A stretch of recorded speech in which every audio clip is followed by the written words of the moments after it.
to realize and become aware of the fact that, you know, we want everybody else to change, or I wanted everybody else to change, but what was it that I needed to change about myself? She called herself out on her own BS, and now an award-winning educational speaker is using her voice of change to help you be better than your BS. What's BS? No, it's not what you're probably thinking. It's your biosphere. We all grew up with a biosphere, and that's a term I coined to help people realize where our biases originated.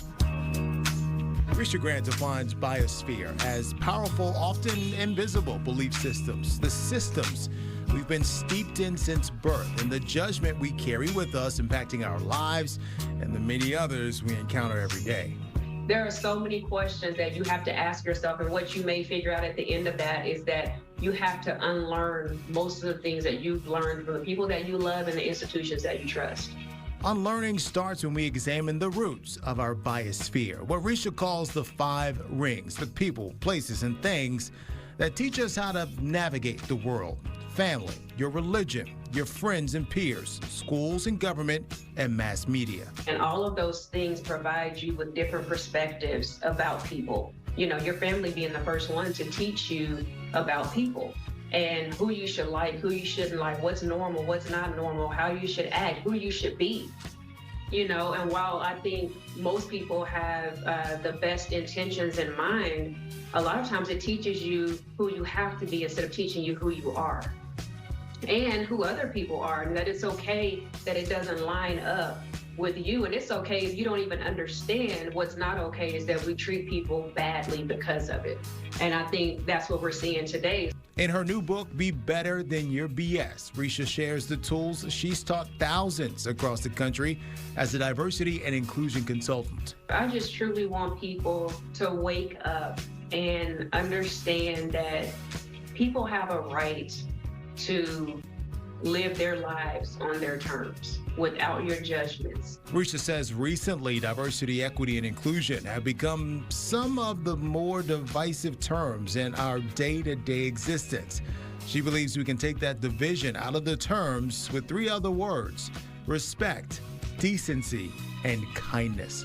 We're carrying our biases around and we're not realizing, because most of us think if we don't say anything, if we can avoid people, that they don't, you're not hurting anybody, but you're wrong. People feel that.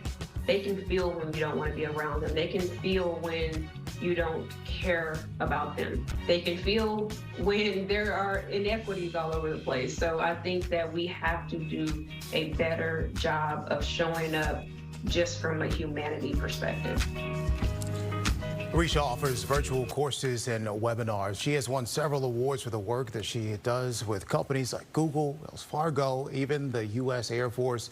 You can learn much more about her and her new book at rishagrant.com. You can also find her on Facebook, Instagram, X, and YouTube as well. All that information is right there on your screen. I read the book. I read it in a day and a half. Eye-opening. So I would encourage everyone to read it for sure. It's so crazy to me that, you know, when I'm listening to it, I'm like, this is not that hard. Kindness, decency, like, it's the common sense that's not common. Oh, yeah. And it's so true that you don't have to understand why people make the decisions they do about their lives, just to treat them nicely. Absolutely. It should be so easy. But I will tell you, though, when you read through the book, it really does make you self-reflect on so many things that you have learned over the years and from the different sources that she mentioned, the 5 rings there. Yeah. And it really makes you go, aha, that's where that came from. It came from this entity. It came from that. Sometimes it seems so simple, but we do need to be reminded, don't we? Yeah. You know? Learning is a process. It's true, and every day is a learning process. Amen. Yeah. You better preach.